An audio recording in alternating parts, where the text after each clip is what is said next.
What's going on, and welcome to a special edition of Vehicles and Videos. I've got my brother from the same mother, Brinton, over here. Brinton shares a unique perspective here. We're going to talk about the Fisker Karma, aka the the Karma. And Brinton, you have some experience with these. A lot of times we kind of talk like first thoughts, whatever else, but you have some experience with these vehicles. Why don't you tell us a little bit about your time with them and yourself? All right, so we jumped right in. I thought we were going to introduce the car scooch first, but Okay, well, I hold will on. So tell. I can go back. That's the Yeah, best part about video. yeah, I can no, cut. so, so, yes, I started working at an independent repair shop right as Karma was repurchased by a Chinese company called Wangsheng. And when that purchase happened, there was a lot of warranty money that was allotted to the original Karma owners. It was part of the buyout, and what that did is, our facility, I believe it was like $8,000. The customers were credited towards any repairs that the cars needed. So pretty much every car in the East Coast, the Northeast, um, came to us, and we did software updates, motor updates, interior repairs, you name it. We did it. And yeah, so I did that for about 3 years. That's awesome. Yeah. So again, kind of along the lines of first thoughts, like you got this job to work for Fisker at the time. I don't think it was a very popular brand. Um, what what were you thinking when like going into that job, and now you've got this vehicle that due to Sandy, they lost Yeah. a lot of their inventory due to Sandy, stuff like that, right? Um, what did you think of the vehicle? Again, first thoughts, like. So it was 2016 when I worked for them, and that technology then was outdated. The car was really cool. I've never, ever, ever been in a car where you're stopped at gas stations, stopped on the highway. People followed me to talk to me about the car. It was borderline crazy. People thought I was a celebrity. People thought I was, all sorts of different things. So as far as that aspect goes, very cool conversationable car. Um, and then when you get into the quirks and features, it's kind of subpar. The drive of the car, fine. But it's more so the what it wasn't, it never made it to be what it could have been type thing, unfortunately, which is why it went with the way with the dodo bird. Yeah. So I noticed this was kind of, in fact, I actually think it was the actual first luxury, or I think luxury is the correct word, but it was one of the first luxury electric hybrid cars to come to market. I think its original retail price was like 130,000. Um, Base price was 102, fully loaded 116. Certain regions sold them for more, of course.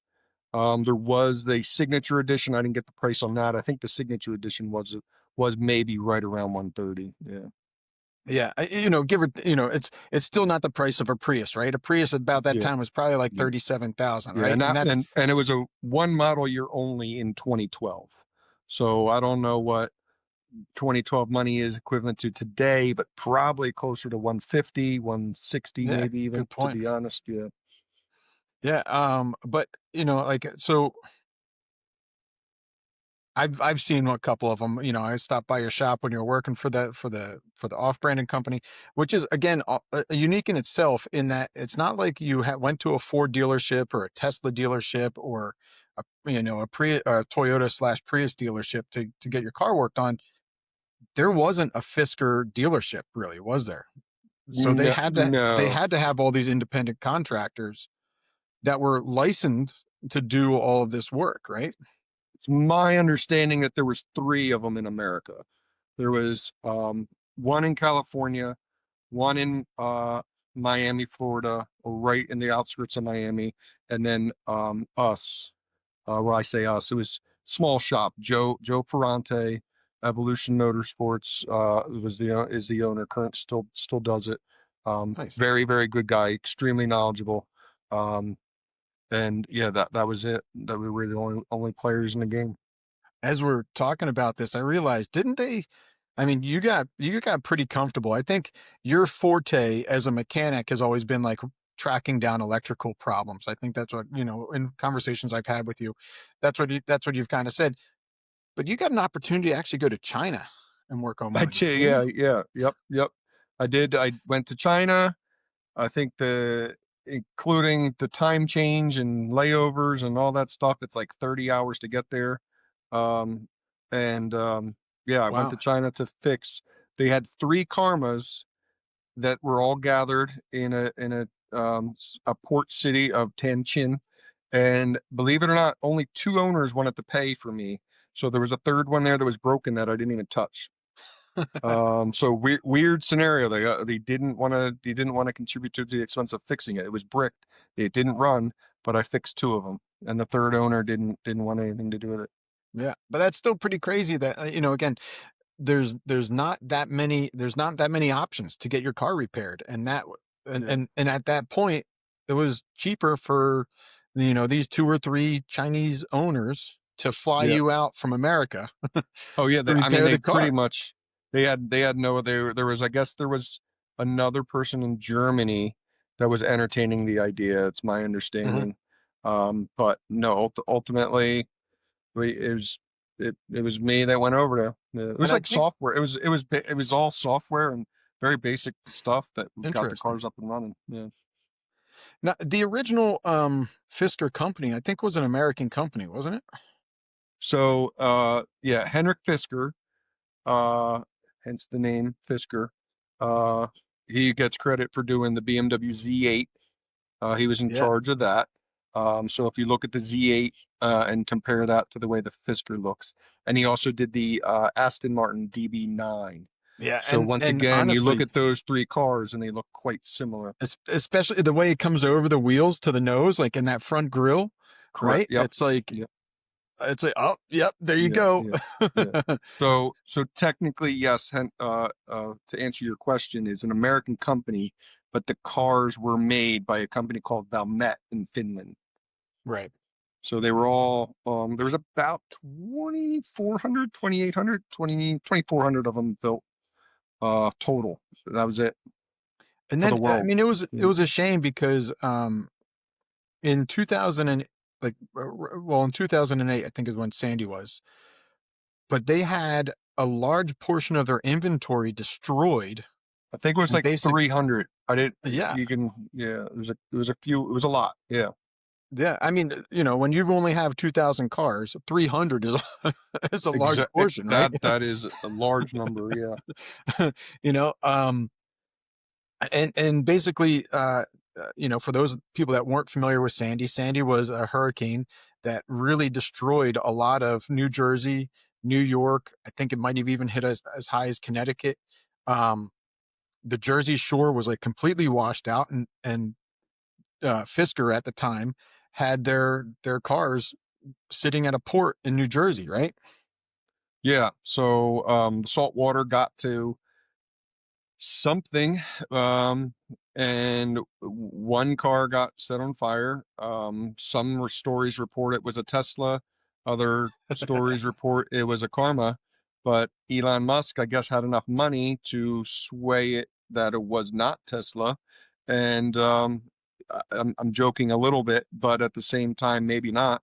um and it was Karma's. And once you have a lithium ion battery fire, the temperatures are so hot and it spreads so quick that it destroyed, between the fire and the salt water. It was a lot of them were destroyed. Yeah, which is horrible. I mean, Yeah, that's horrible. They ended up taking a bail. Prior to that, they ended up taking a bailout. They took a big government loan. correct. Yeah, Um, I got in the order, number written down. They got a loan for 528 million. yeah, They had that's not jump change. no a loan for 528 million. They had private investors. They had a totally accumulated over $1 billion. And when they sold off, when they declared bankruptcy, a company called Hybrid Technology bought it for 25 million. Yeah, I mean, I wish I had 25 million. I don't know. I mean, they're not. Yeah. They're not really doing a whole lot. Like, you know, they rebranded as Karma, right? When Wang Shay bought them. Yep. Did I say that correct? I I think I think did. it's Shang. Yeah. Wang Sheng, sorry. Yeah. Yeah. When they bought them, they rebranded to Karma, right? Yeah. Karma And Automotive. They Henrik Fisker didn't want to sell his name. Yeah, I guess he wanted to sell the name Fisker for a very large amount of money, and they were like, "Nah, we're not giving you that kind of money for your I name." mean, if you've done the DB8, if you've done the Z8, you know, you've got your name on a lot of cars. I actually was seeing he had something to do with the Model S, the Tesla Model S. He did. Yep, correct. Right around just about the same time he came out with his car, he was hired from with Tesla. Yeah, he Yeah, didn't get the final design. He did the initial right. draft. So and then he got his own thing going. Yeah. Yeah, which is, I mean, you know, I just amazed that, you know, you can see it in a lot of cars. I mean, we just mentioned these three here, but you see it in a lot of cars and like, oh man, this looks a lot like that car and whatever else. And then it's amazing how many designers work for multiple different companies. And I mean, Fisker was actually on the board at Aston Martin. He wasn't just a designer; he was actually on the board Yeah. of directors at Oh, Aston Martin. he's in the automotive industry for years. He Yeah, had friends in high places when Karma went together. There was I would have to refresh my memory. It was a few years ago where I worked for him, but I mean Bob Lutz been in the automotive industry forever, but I think he was involved with Karma. A couple other ones. A company called LFV. Man, I might be getting the letters in the wrong name under the pressure here. But they were making some really cool cars too. They would convert um, Mercedes and other cars, and they would make them look more towards Henrik Fisker's body designs, and it was pretty cool. awesome. Yeah. So we talked a lot about the history of the Fisker and the Karma and the background and the designer. Now, this car was also kind of unique in itself because it was electrically driven, but it still had a gas powered motor, right?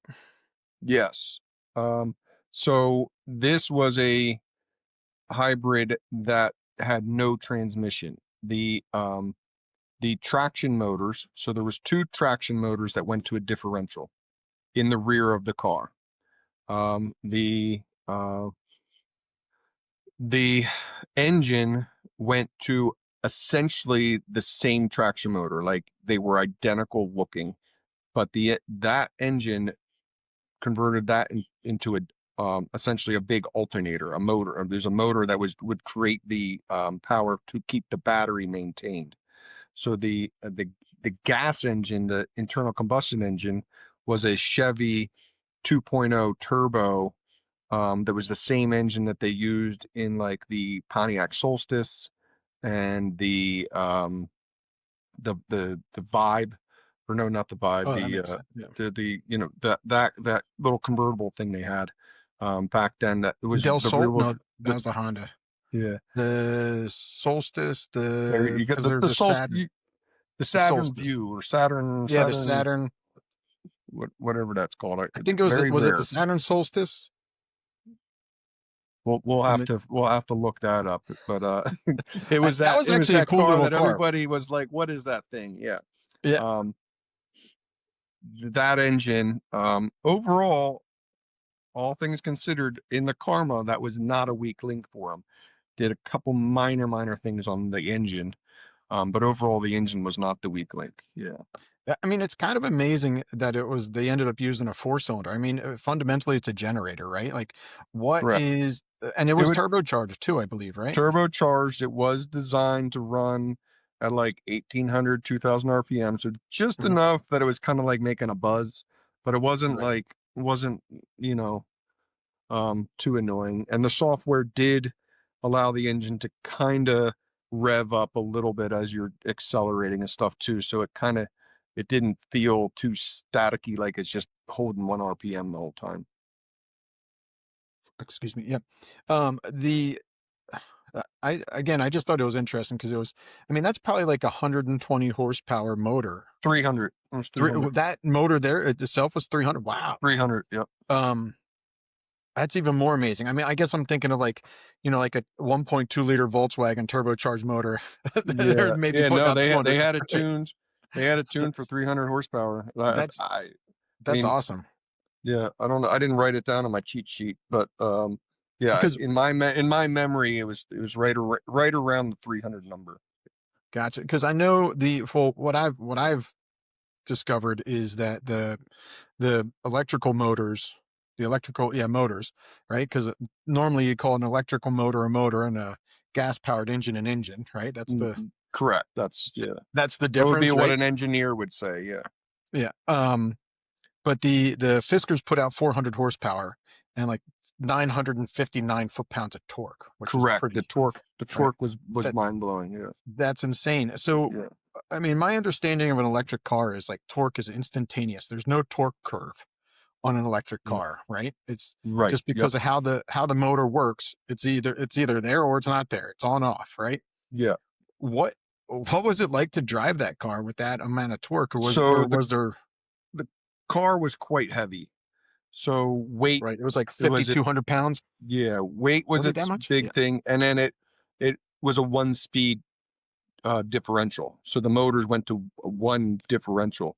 So gotcha. it the when Karma Automotive bought them, they made some software changes, but overall everything else stayed the same. And the 0 60 was like 5.3, 5.5, 5.6 seconds. It was under 6 seconds.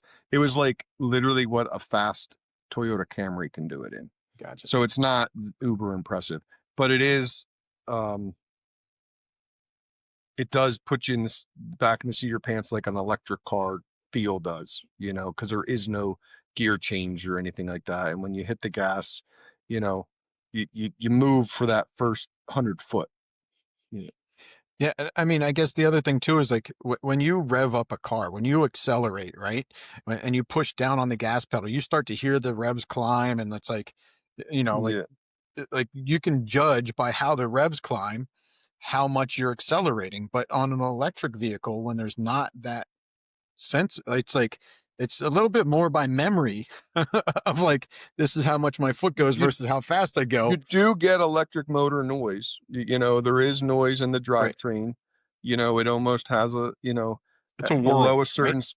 certain speed, they do have speakers that make this like a lower, no, it's actually more like a high pitch, like wah sound, like that echoes off the ground. So you kind of feels like it's a Mhm. spaceship traveling across, the parking lot, so pedestrians can hear it. Um, but after a certain speed, the speakers cut off, um, and you do hear the motor and the differential noises of just a low pitch hum kind of noise. Um, that is kind of cool. I'll be honest. I mean, you get used to it. Yeah, It's like I said, it's similar to a Tesla. right, and again, I think from the two or three that I saw in your shop when you were working on them, I was really impressed. Like the interior looked really nice. The the overall styling was just it was fantastic, right? It Yeah. was a really So slick looking car. yeah. Um, So the car took years and years and years from its initial drawing to actually like production. So it it was roughly like 2008 when they founded the company, but it wasn't until 2011 when they started production of a 2012 model year. And if you remember how fast cell phone technology changed, um, and then just like people went from MP3 to Bluetooth to different technology back then. And in the automotive industry, it didn't matter if you had a S-Class Mercedes or any, a Lexus. Technology in those early years was the navigations were quirky. The touch screen technology wasn't quite as good, things like that. And because their technology was probably more like 2010, 2008, by the time it actually made it to production, it was probably even a little more sluggish than the average 2012. Gotcha. Yeah. And so speaking about sluggish, I think you mentioned this is like the generator, right? The gas powered motor, or the engine was in the front or was it in the back? No, it was in the front. Yeah. It So was in the front front. engine with the generator, like a gen set essentially. The battery was double stacked down like what would be like the in a typical front engine rear wheel drive, which would be where the drive shaft went. So like if you picture the battery was stacked high and narrow along between the engine and the differential along that way.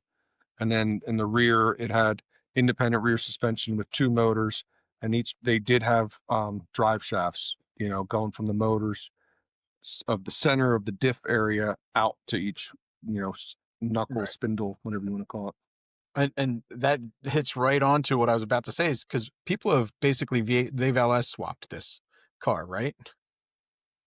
Correct. Yeah, yeah. Yeah. There's So a that there's a makes it. company there's a company out in Detroit, I believe, that does that. Um, some celebrities and whatnot have all purchased them. I mean, Yeah, I mean, I don't know who owns any now, but you know, 10 years ago, they were pretty cool. right. Yeah. You're taking out a GM motor, right? Yeah, you're taking out a GM motor and putting another GM motor in. Yeah, Dropping the batteries, yeah, yep. right? It's probably a little bit easier of a swap than people realize. Like if you were to take a There was, it was, we looked into it when I worked for Joe. There had to be some firewall reconstruction because it didn't oh, quite fit the way they wanted it to. So the company gotcha. that did do it told us what was involved in it, and there was some structural stuff that they had to do to make it fit right. It wasn't it there. You couldn't just fit it in. It had to have some firewall Gotcha. reconstruction. I wonder how much do you maybe you know, maybe you don't. How much did that affect the dash and the heater core and like all that kind of? It's my understanding that the interior was almost the same. Oh, that's great. Yeah, yeah. So I couldn't imagine what that swap would cost from a shop though.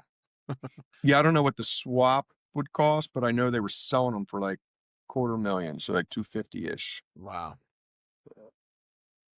Yeah. Yeah. Maybe you just put a transmission on that 300 horsepower. Yeah, come up with something. Yeah, Right? I'm sure it's the yeah. batteries and the electronics that are that weighs a good chunk of that The 5,300 pounds, the right? batteries are not light. In any EV, batteries are a lot heavier than most people realize. Yeah. Now, I know one of the things that you were doing is since we're talking about the batteries, you would drop the battery tray and then you'd basically kind of replace some of the dead cells, right? Correct. Yep. And Yep. then So it all had a BMS battery management system that could track dead cells in the battery, and we did have a way of um, pulling them down, separating into individual cells. Each cell, man, I should have been more prepared for this. It's been 10 years. I think there was about 14 different cells, and we could break each cell down. Now we weren't repairing the batteries themselves. We tried. It's very the way in which they're manufactured. They're like glued together, and the glue is it wasn't worth it. But we could replace one of the 14 cells. got that's well, that's nice. I'm sure that made it cheaper for the owners, right? Because the owners have had Ye- these things, Well, right? And and here's the other thing is, so in theory, these batteries didn't exist. So it was new old stock or used ones that we were putting in. Mm, So we did have X amount of used ones from salvage cars that were totaled. We would pull batteries apart. We would put them in a vehicle, um, charge it because it all had to be in the vehicle. You couldn't charge it outside the vehicle. Charge it, do whatever, pull it back out and break it all down and mark the good batteries, mark the bad batteries type situation. awesome. Yeah. Um, So we've talked about some motor swaps. We talked about some of the performances, the specs. One thing that we like to talk about on the show is uh, how you might have seen this car in either the movies or the spotlight, or a little bit more pop culture references of these cars. Um, Yeah. do you remember? And you might not be prepared for this question, but a friend of ours ended up doing like a Star Wars themed interior Oh yeah, for a yeah, car, yeah, yeah. right? I can't remember her name. Lynn was the name of that customer. I can't remember her Yeah. last name. I think she in Connecticut area. Very, very big Star Wars fan. So And that's what just a big Star Wars fan that just a wanted a big Star Star. Wars fan. Yeah, She had a vision. that's awesome. It was drawn up. We literally made it look like a stormtrooper helmet almost. It looked pretty badass when we were done. We had Yeah, vinyl put on the outside and we had the whole inside done in like white and black, all the upholstery redone and everything, and it turned out really good. I think it was at Mikey Seats that did the upholstery, Yeah, right? yep, yep, yep. Um, and then this is also pretty notable because at one point it was wrapped in chrome, right? Yeah, Justin Bieber was in 20 in the Biebs. It was definitely on some of those whatever those TMZ shows are, pulled Right. over Well, didn't he end up speeding. hitting somebody in this car? Like this because of the I sun, do. because it was wrapped in chrome, like the way that the sun shined and glinted on the chrome I think there was blinded him. some sort of nonsense about that, but I think his producer gave him the car. He had his fun with it, and then he gave it to someone else type situation. I Yeah. don't think he had it for a very long period of time. I think he had his fun with it and moved on. Yeah. Yeah. So I couldn't find a whole lot about the car. I mean, it seems like it made an episode of two or of Two and a Half Men. It made it in the car Oh show, and yeah, I watched that back then. I remember. Yeah, I yeah, totally forgot that till you mentioned that. Yeah, they blur the badge out and everything, but yeah, Charlie Sheen was like, oh, I got to plug in this. Yeah, yeah, yeah. yeah. And it made a movie, The Paranoia. Um, it's actually surprisingly in a couple of video games. You can find it in Gran Turismo 6, and you can Okay. find it in Grand Theft Auto 5. Wow. If you want to check this car out, which is kind of neat. It's like, Yeah, yeah. I I mean, mean, they not didn't make a lot of them, so that's kind of cool. Yeah, yeah, I would say not every production car, gets a nod in a video game, and here it, yeah. it made two, and it made two pretty good ones, like right, the Gran Turismo, like I think everybody enjoys those, and Grand Theft Auto, who doesn't enjoy stealing cars and beating somebody up with a Yeah, baseball bat, right? yeah. I guess I'll be honest. I'm not a gamer, so I don't do that. But I mean, why not try and drive one in a video game? Sounds fun. Yeah. Yeah. So all right. So let's I think we can wrap this up here a little bit. Um, is there anything that you think we might have skipped over, or anything that was unique or interesting about the car that you kind of really stood out to you or you really enjoyed? So the thing that I thought that was unique about the car, and I do believe there's talks of other manufacturers that maybe have been around longer, maybe have more political pull, but essentially the car, because it was a engine that went to a generator, it could charge its own battery. So essentially, it could run indefinitely and charging the batteries. And you could they put a time limit on that, and the EPA at the time Oh, didn't really love the idea of that technology. They really slowed down the amount of output they could do. They really slowed down the technology because they were scared of it. They thought bad things of it. They thought people would hmm. like run the car in their garage, and it's like, well, what's to stop anybody from running their car in a garage? Yeah. They're like, well, what if someone, like if someone's trying to use it as a generator for backup power, they're, what it's like, well, you know, there's a lot of stuff that they were trying to slow down on it. And I And that, think the technology of having an engine as a generator could be used more. That's like the diesel locomotive technology. There's another. company called Edison Trucks that are making logging trucks that are really cool technology of similar time. And now that things are more known about and battery technology's changed, generator technology's changed, I think that would be interesting to see if they didn't have those um I'm getting long-winded here. If they didn't have the restrictions they had, I think Right. that would have helped them a lot. And people probably don't realize that how many restrictions you're given as a car manufacturer. And I think that's something that you and I have talked about in the past that I just totally forgot about. I mean, you mentioned that the generator would run at 1,800 RPMs. Could you imagine if you could just crank it up and it's winding at 7,000 RPMs and Yeah, like it could yeah, be producing so much more power yeah, potentially there, right? yeah. And likewise, that's one of the drawbacks I think of electric technology right now is it's very limited, and then you have to charge, and hopefully the charging station is open, and there's so much more to that, which I think it's interesting, and we're actually going to touch on this in the next episode. Is hydrogen fuel cells and how hydrogen fuel cells are creating electricity and recharging the battery.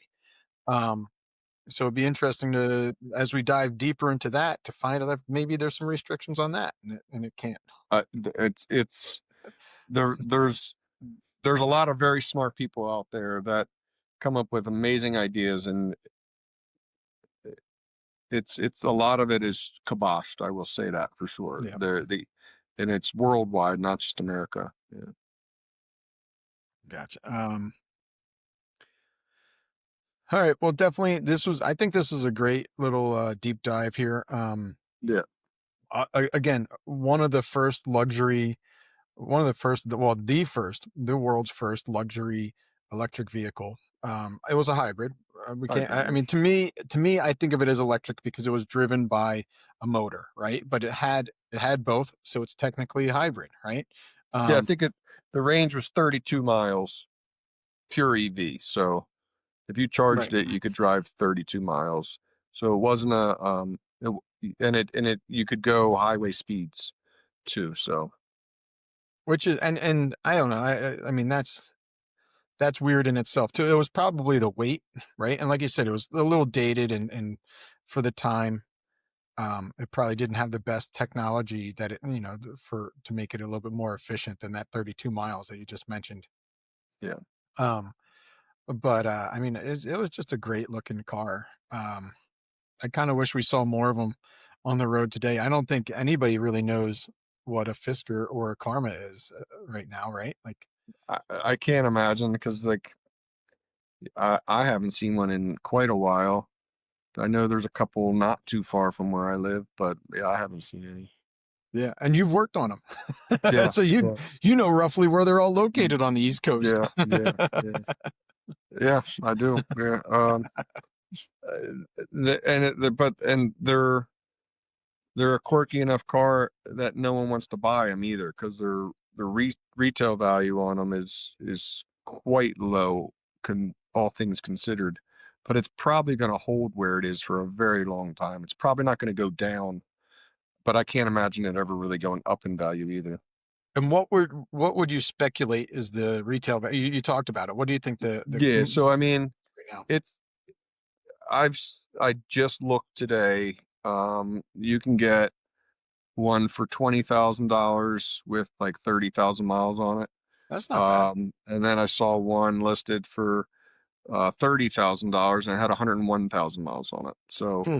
I don't, It um, it's probably but I, unique enough of a market that people kind of like they kind of choose the price that they're okay getting rid of it with, right? And then yeah, or based on the repairs they had done to it, yeah. or based Well, on yeah, I forgot about that too, right? things like that. But I would say you could safely get one for high 20s. Nice. Maybe I'll have to look into one. I know somebody that can fix it. Yeah, yeah. Well, not anymore. I mean, it's all software. It's a lot of it's software, so you have to have that software. Oh But yeah, got to I talk to mean, the but the main computer, right? there's a handful of other things that go batteries and the motors but yeah, it's overall we had many customers. We only saw them once a year for their annual service. So yeah. I need bank number 4 replaced. Thanks. All right. Well, Brinton, thanks for joining us. I think Yep. Yep. this was a great little chat. Uh, we were talking about the Karma Fisker, and sorry, the Fisker Karma, and maybe you'll be joining us next week when we talk about the fuel cell and the Hyundai N Vision 74. So that'll give you something to look up. All right. But thank you for joining us today, and we'll see you next week. All right.